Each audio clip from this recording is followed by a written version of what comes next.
Hello et bienvenue sur ma chaîne YouTube, j'espère que vous allez bien, que vous avez passé une bonne semaine, un bon week-end et aujourd'hui on se retrouve enfin.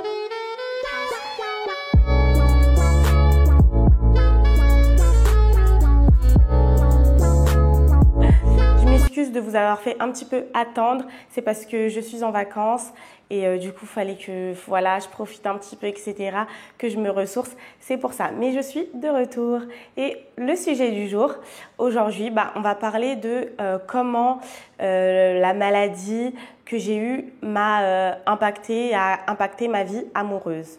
C'est un sujet qu'on m'avait énormément demandé, on me l'a demandé sur Instagram, TikTok, etc. Oui, mais c'est comment niveau amour? Vous voulez tout savoir de ma vie amoureuse en fait. Du coup, c'est parti, aujourd'hui j'en parle. Il faut savoir que moi, quand j'ai grandi, j'avais pas du tout les garçons dans la tête. Hein. Les garçons, ça me disait trop rien. J'étais surtout avec mes copines, à faire mes activités, etc. Et j'ai grandi avec Disney Channel. Notez bien ça, Disney Channel. Faut savoir que quand je suis arrivée au lycée, du coup, j'avais une vision complètement biaisée de l'amour. C'est-à-dire que pour moi, on revient à Disney Channel, c'était très High School Musical, Camp Rock, les hommes qui font tout pour te séduire, qui font tout pour toi, etc. Enfin, pour moi, c'était comme ça dans ma tête. Il faut savoir que physiquement, je rentrais pas vraiment dans les critères de beauté. Du coup, moi, il n'y a jamais personne qui a dit « Oh, Zili, c'est trop belle, j'ai envie de sortir avec toi ». Des personnes, au lycée, mais personne. En plus, j'étais, comme je vous ai dit, je rentrais pas dans les critères de beauté, du coup, j'avais pas confiance en moi. Donc, c'était très, très compliqué. Et puis même, c'est l'époque où je suis tombée dans le coma à cause de la drépanocytose. Donc, j'étais pas souvent au lycée, j'étais plus à l'hôpital qu'au lycée.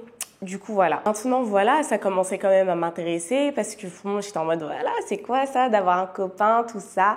Et en fait, on arrive du coup fin du lycée, la graduation, là, quand on a eu le bac, etc.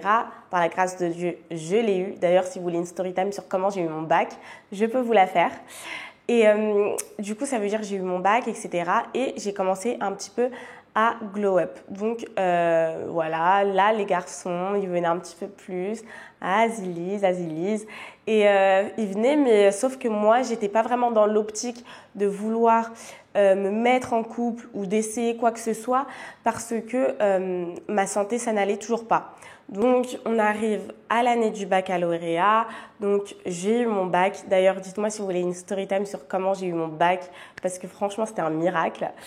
Et du coup, ça veut dire que là, j'ai commencé un petit peu à glow up et du coup, ça veut dire que les garçons venaient. Sauf que moi, j'étais pas vraiment dans l'optique de me mettre en couple ou de tenter quoi que ce soit parce que tout simplement, j'avais encore la maladie, j'étais souvent à l'hôpital et je n'avais pas envie de partager ça avec quelqu'un. Je sais pas, je me trouvais entre guillemets pas normale et je voulais rester dans ma bulle et je voulais pas qu'on entre dans ma bulle. Du coup, ça veut dire que je faisais que de flirter par-ci, par-là, oui, haha, si, chouchou. Et du coup, on arrive à l'été du bac, je vous ai dit, voilà, je flirte comme ci, comme ça, mais pas de relation sérieuse, pas de couple, rien du tout. Voilà. Maintenant, le premier garçon dont je suis tombée amoureuse, c'était... Ouf, oh my God.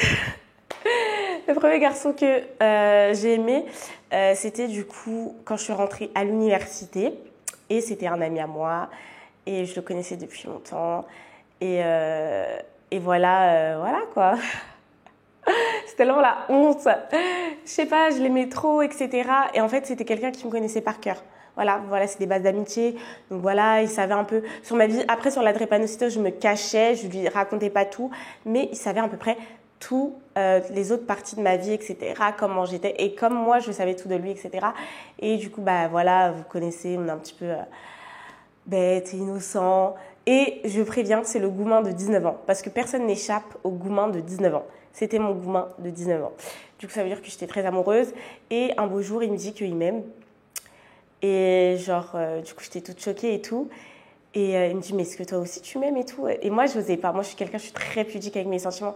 Je ne vais pas te dire, en fait. Je peux t'aimer à la mort, je ne vais jamais te dire. Et du coup, ça veut dire, il insistait. Et j'ai mis, je crois, 24 heures ou 48 heures à lui dire, oui, ok, d'accord, ouais, moi aussi, je t'avais tout.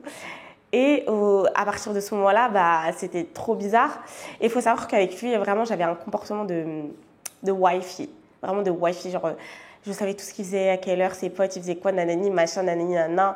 S'il avait envie de manger, genre, je pouvais lui faire. Genre, bref, comportement de wifi. Ne faites pas ça. N'ayez pas un comportement de femme mariée alors que vous n'êtes même pas une copine. S'il vous plaît, s'il vous plaît. Du coup, ça veut dire que quand on s'est avoué nos sentiments, voilà, c'était un peu une phase bizarre. On passait de potes à peut-être plus. Et en fait, je vais directement vous couper dans la love story, là. Une semaine plus tard et tout, en fait, il me ghost. Il me ghost après qu'on se soit échangé nos sentiments. Il me ghost pendant une semaine. C'était une semaine où j'étais au bout de ma vie. J'étais en mode, mais qu'est-ce que j'ai fait de mal?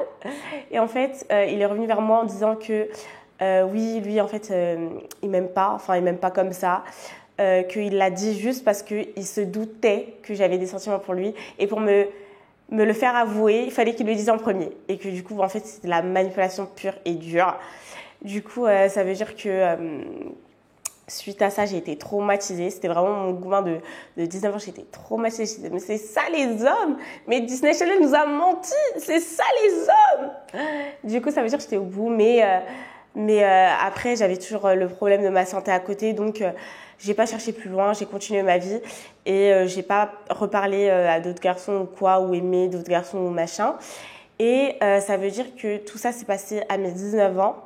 Et du coup, à mes 19 ans, bam, hospitalisation. Je vous ai dit pour la greffe de moelle osseuse. Et du coup, suite à ça, j'ai perdu énormément de poids à cause de la chimiothérapie, à cause de la greffe, tout.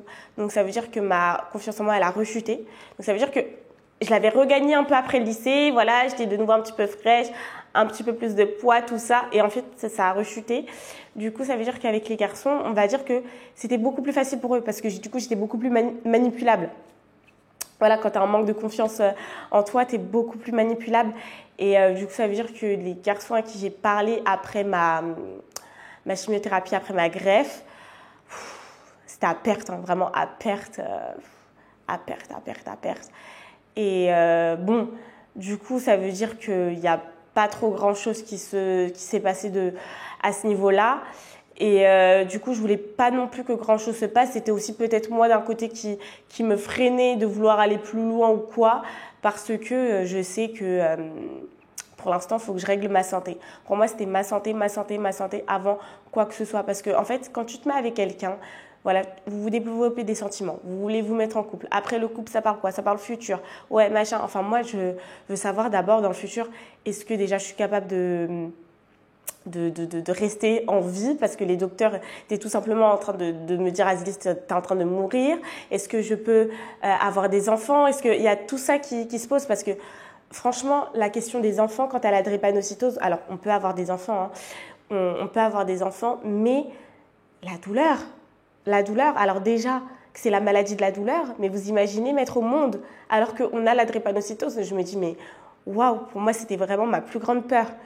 Et du coup, ça veut dire que je suis pas allée plus loin du coup avec les garçons, voilà. Après, je me suis fait greffer, mais après la greffe, vous savez, c'est toujours, on a 1 an de médicaments. Après les 2 ans, on a encore suivi, et après les 3 ans, on a encore suivi. Du coup, ça veut dire mollo.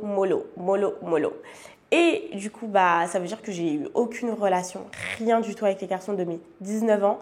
Enfin, j'avais rien eu avec, mis à part celui que j'étais tombée amoureuse, mais c'était tout. Du coup, ça veut dire qu'en soi, j'avais jamais rien eu, j'ai jamais été en couple ou quoi, jusqu'à mes 22 ans, 22-23, où là, j'ai commencé du coup à m'intéresser beaucoup plus profondément aux partenaires en face de moi, au sexe opposé. Et du coup, il y a cet homme qui m'a draguée. On va l'appeler le A. Je m'appelle Azilis, on va l'appeler le A. Et en fait, le truc, c'est que moi, j'ai des standards. J'ai des standards vraiment. C'est ça aussi qui a fait que avec les garçons, j'étais toujours freinée parce qu'en fait, pour moi, dès que tu fais quelque chose qui va pas dans mes standards, moi, je te barre. Genre, c'est fini, c'est mort. Et du coup, mes standards, c'était vraiment genre qu'il soit chrétien, qu'il soit plus grand que moi, parce que je fais 1m73. J'aimerais vraiment que mon homme fasse 1m90 comme ça, 95, même 2 mètres. J'aime bien les hommes très grands, qui me dépassent même quand je suis en talons. Donc voilà, grand, chrétien, respectueux, qui ramène des fleurs au premier date, qui soit toujours galant et surtout quelqu'un qui sache contrôler ses émotions. C'est-à-dire que quand il est en colère, je veux pas qu'il commence à taper dans les murs là ou faire des choses étranges.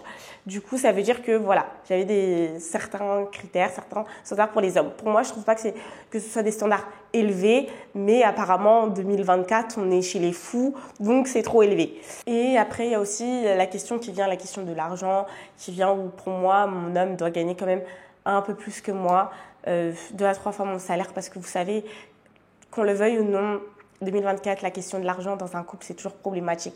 Si les deux, on se met pas raccord directement, est-ce qu'on fait 50-50? Est-ce qu'il va payer plus de charges que machin, que nanani? Non, il faut que les salaires, ça aille ensemble. Genre, et du coup, s'il peut gagner un peu plus, ça m'arrange. Enfin bref, ce sont juste mes critères. Du coup, j'ai rencontré cet homme qui était mon style physiquement, physiquement de A à Z, vraiment. Trop beau, etc. Faut savoir que moi, je suis pas trop difficile physiquement. Pour moi, tous les hommes, toutes les femmes, tout le monde est beau. J'arrive pas à trouver réellement quelqu'un de moche, absolument moche. Mais en fait, pour moi, tout le monde est beau. Mais après, il y a les personnes qui t'attirent. Voilà, pour moi, c'est 2 choses différentes. Tout le monde est beau et belle, mais c'est pas tout le monde qui va t'attirer. Et lui, il m'attirait. Faut savoir que les personnes qui m'attirent, les hommes qui m'attirent, ce sont mon style, ça va être soit les hommes blancs, mais genre vraiment blancs, genre yeux bleus, blonds, ou alors complètement l'opposé, genre noir, mais bien dark skin, genre vraiment, ça c'est mon style. Mais après, comme dit, il y a moyen de moyenner. Si je te trouve beau, t'es beau, voilà. Du coup, ça veut dire que lui, il m'approche, c'est grave mon style. Je vais pas dire c'est lequel des deux. C'était grave mon style. Du coup, ça veut dire qu'on commence à parler et tout. Et en fait, c'était trop bien. C'était trop bien. Sauf que, en fait, comment vous expliquer? Du coup, oui. Donc, la drépanocytose, c'était réglé. Je suis plus malade. Je suis trop contente, mais c'est encore un chapitre de ma vie dont j'ai du mal à m'ouvrir par rapport à ça. Je peux m'ouvrir sur YouTube, je peux m'ouvrir pour aider, je peux m'ouvrir à des personnes qui sont malades, mais m'ouvrir à quelqu'un avec qui je veux partager quelque chose, ma vie, etc. J'ai trop du mal, j'ai trop du mal. Du coup, ça veut dire que ce côté de ma vie, il ne le connaît pas. Il ne le connaissait pas, enfin on se parle plus en ce moment, du coup je parle au passé, mais il ne le connaissait pas, ce côté de ma vie, parce que j'avais extrêmement du mal à m'ouvrir par rapport à ça, vu que c'est quelque chose qui me touche directement. Et du coup, ça veut dire que quand on parlait, je m'ouvrais par rapport à d'autres choses, etc. Mais pas totalement. Peut-être il le sentait, parce que souvent il disait « mais je sens que je t'ouvre pas et tout ». Bah ouais, mais c'est comme ça. Et du coup, ça veut dire qu'on parlait grave et tout. Mais c'était compliqué, pourquoi? Parce qu'il était musulman. Voilà, là c'est la fin du film. La fin du film. Musulman, je sais qu'il y en a beaucoup qui disent oui, mais musulman chrétien en soi c'est possible, etc. Sauf que moi, je sais que dans la parole, il y a marqué mon toit louera l'Éternel. Et du coup, je me dis, si je suis quelqu'un qui partage pas si je suis avec quelqu'un qui partage pas les mêmes croyances que moi, en fait, c'est pas possible. Demain, on a des enfants, ça veut dire, il me dit oui, mais t'inquiète, tu peux les emmener à l'église, etc. Moi, je m'en fiche et tout. Mais moi, je suis en mode, j'ai envie d'aller à l'église avec toute ma famille, pas juste moi et les enfants, pas juste moi toute seule. Ça veut dire, si demain j'ai envie de prier, je suis obligée de prier toute seule. Je peux même pas prier avec mon partenaire. Enfin, vous voyez ce que je veux dire? Pour moi, c'est vraiment, ça pour moi, c'est trop difficile. Et les personnes qui le font, je sais pas comment vous faites, mais moi, en tout cas, personnellement, je ne peux pas. C'est trop dur, c'est trop compliqué. Et en plus, en fait, moi, je me sens tellement redevable à Dieu, c'est-à-dire que je sais que c'est lui qui a mis les bons docteurs sur mon chemin, qui a fait que mon parcours de vie, il est incroyable. Donc ça veut dire que j'ai guéri de la drépanocytose, etc. Dieu, il a répondu à toutes mes prières. Moi, demain, je vais me mettre avec quelqu'un avec qui je peux même pas prier, on peut même pas remercier Dieu ensemble. Pour moi, c'était trop difficile en fait. Ce côté-là était trop difficile. Je lis ma Bible, je vais le dimanche à l'église. J'ai besoin que mon partenaire, on soit en raccord à ce niveau-là, qu'on soit un. Parce que dans le mariage, on est censé faire un. Parce que oui, quand on était ensemble, on se parlait vraiment pour se marier. Parce que moi, je ne me mets pas en couple juste pour dire que je suis en couple. Non, c'est parce qu'on a des projets, on veut le mariage, ensuite les enfants, tout ça, tout ça. Et pour moi, si j'ai ces projets-là avec toi, c'est que on doit faire on doit être raccord. Et le truc, c'est que pour moi, comme les musulmans, quand la personne en face est musulmane et toi chrétienne, on n'est pas raccord. On ne fait pas un. On ne fait pas un. Spirituellement, on ne fait pas un. Parce que tu n'as pas les mêmes croyances que moi, tu ne crois pas aux mêmes choses que moi. Du coup, c'est ça qui est compliqué. Pour moi, Jésus-Christ, c'est Dieu. Et voilà, je le prie. Et j'ai envie que mon partenaire ait prie aussi. Demain, il t'arrive une galère, il ne peut pas prier avec toi, il ne peut pas prier pour toi. Enfin, je lui ai dit, on se marie où? Il me dit, ouais, mais t'inquiète, on se marie à l'église, etc. Vous voyez, pour moi, c'est un red flag parce qu'un homme quand vous avez une conviction, alors je sais il y en a, vous allez peut-être me contredire, vous allez dire, ouais, mais il le fait par amour. Il accepte ça par amour parce qu'il venait même de temps en temps à l'église avec moi. Hein. Mais en fait, pour moi, si t'as un pied qui va quelque part et un autre pied qui va quelque part, vous voyez ce que je veux dire? Dans le sens où comment expliquer? Si tu as des convictions, par exemple, moi je sais que le Seigneur Jésus sauve, d'accord? Le Seigneur Jésus sauve, le Seigneur Jésus-Christ sauve. J'ai envie que tous mes amis, tous les membres de ma famille, mon partenaire, tout le monde soit sauvé. Pourquoi? Parce que je sais que ça c'est la vérité, je veux que vous soyez sauvés, je veux que vous découvrez l'amour de Christ en fait. Et du coup ça veut dire que je me dis, moi je veux ça pour lui, mais lui j'ai l'impression que entre guillemets il s'en fiche parce que lui il croit en quelque chose d'autre et du coup pour lui même si, désolée pour le reniflement, même si on ne fait pas un à ce niveau-là, pour lui c'était pas forcément grave, mais pour moi c'est trop grave. Je veux que mon partenaire il soit sauvé, qu'on prie ensemble, qu'on voit ce que je veux dire ou pas. Et encore une fois, je respecte, chacun croit en ce qu'il veut. C'est pour ça que je dis, je respecte. C'est pas moi qui suis en mode, oh non, il croit en ça. Alors non, c'est pas du tout ça. C'est juste le fait de vouloir être un avec son partenaire dans tous les sens du terme. Et surtout spirituellement, pour moi, c'est le plus important. C'est vraiment le plus important de tout. Et du coup, à ce sujet-là, on n'arrivait pas à s'entendre. Mais aussi à un autre sujet, c'est là que venait l'argent.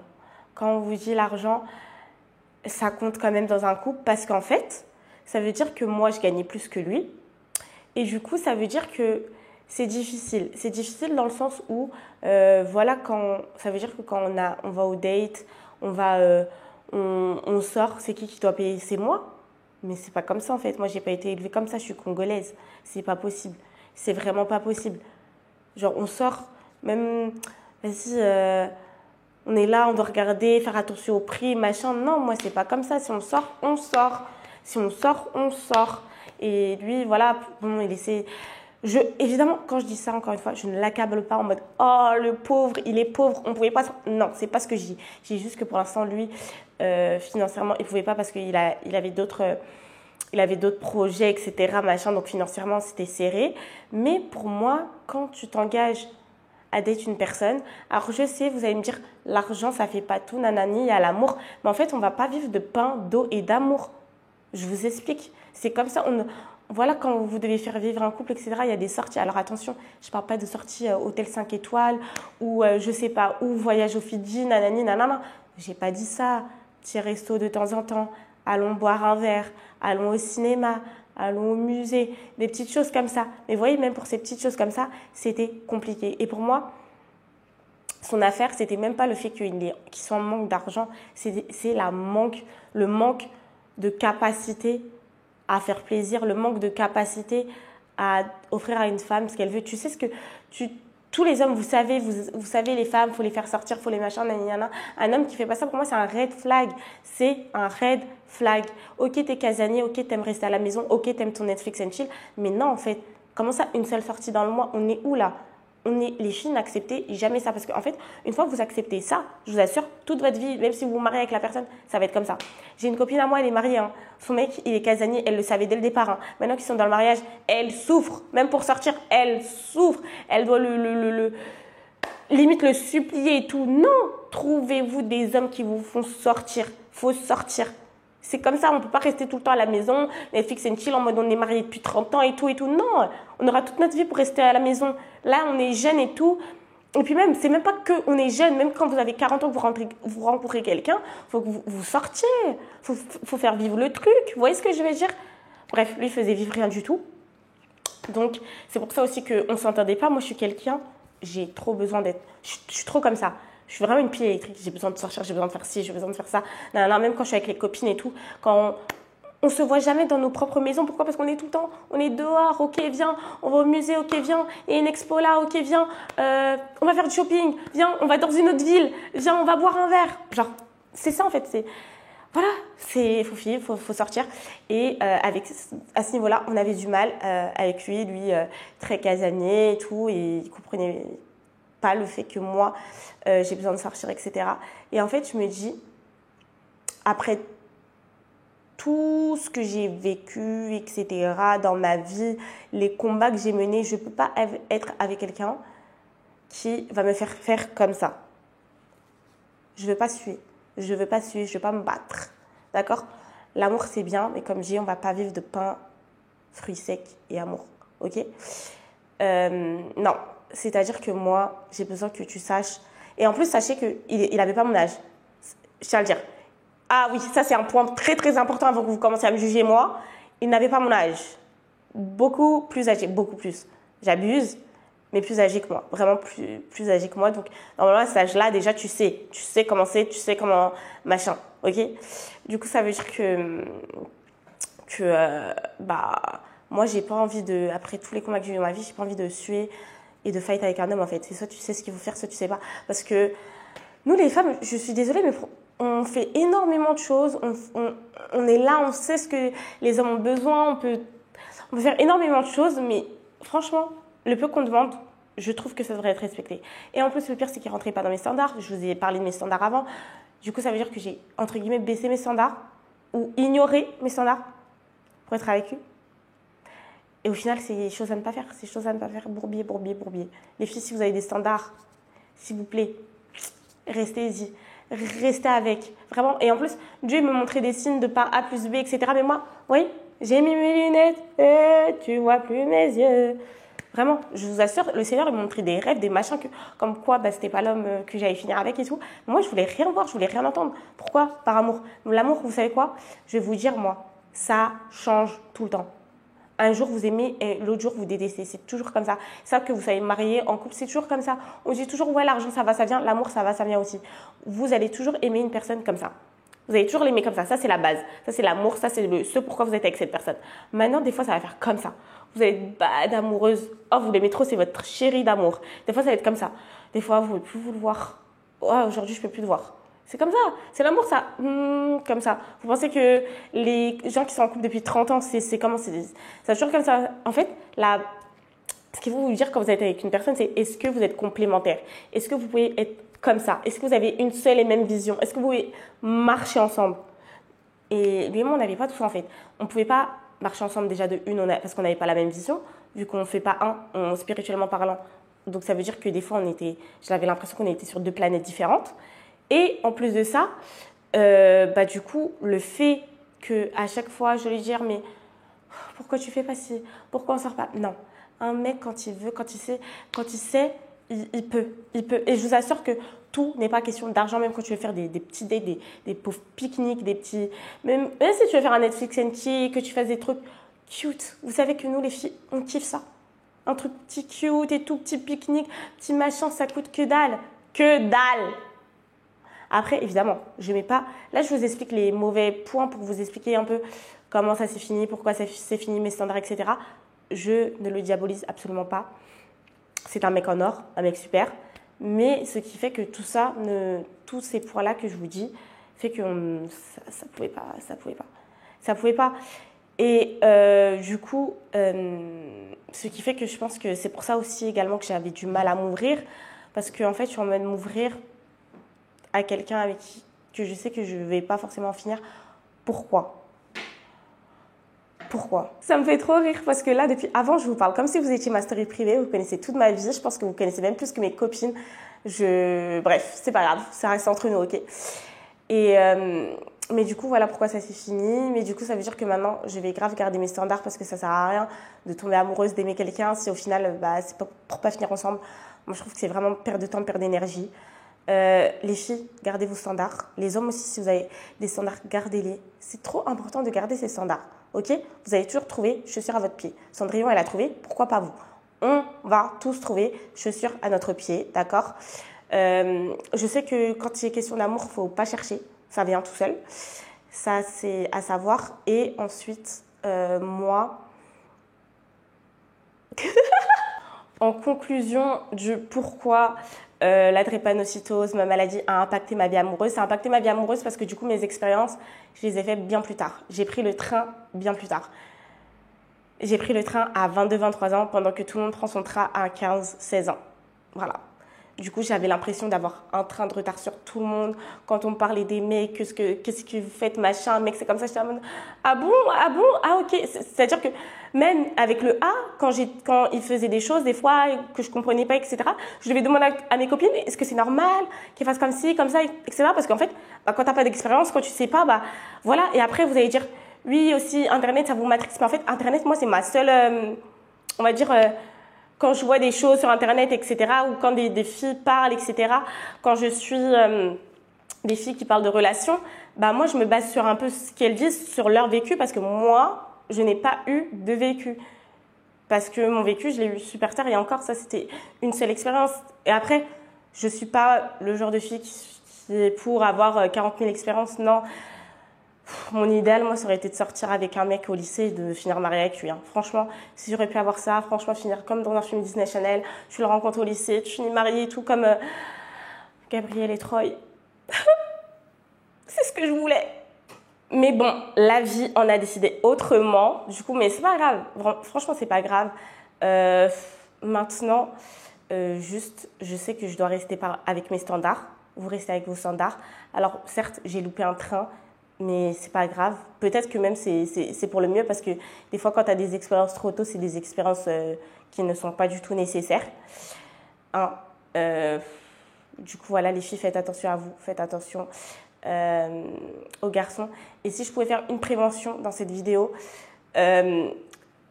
et parce que je vois que ça circule énormément sur les réseaux, c'est les filles, éviter de partager même les garçons, hein, mais surtout les filles, des photos à caractère charnel. Ok, vous voyez ce que je veux dire là? Photos à caractère vidéo, à caractère charnel, évitez. Même quand vous envoyez ça à quelqu'un de sûr, évitez, s'il vous plaît. Vraiment, évitez, ne partagez pas ça, ne vous filmez pas. Franchement, c'est quelque chose que je vois énormément en ce moment sur les réseaux et je me devais de le dire vu qu'on parle de couple, de relations, etc. Évitez, même si le gars il vous supplie, il vous demande, il vous dit qu'il n'enregistrera jamais, nanana, non, on ne le fait pas. On ne le fait pas. Voilà, ça c'était la petite parenthèse. Mais du coup, voilà, j'espère que ça vous aura aidé, édifié plus ou moins. Voilà, maintenant vous connaissez un petit peu plus mon parcours amoureux, même s'il n'est pas hyper glorieux, mais voilà, du coup, ça veut dire que la drépanocytose m'a quand même pas mal impactée dans mon parcours amoureux et aussi le fait que je n'ai pas confiance en moi-même, mon physique, etc. C'est vraiment toutes ces choses qui ont fait que voilà, c'est que maintenant, à 23 ans, que je me sens prête pour enfin entrer dans une relation sérieuse, mais évidemment avec tous mes standards, avec moi, sans en laisser aucun. Voilà, j'espère que vous ferez de même. Et vous, dites-moi en commentaire ce que vous en pensez. Qu'est-ce que vous pensez des relations amoureuses en général? Vous, c'est quoi votre parcours? Si les filles, vous voulez me laisser des messages, n'hésitez pas.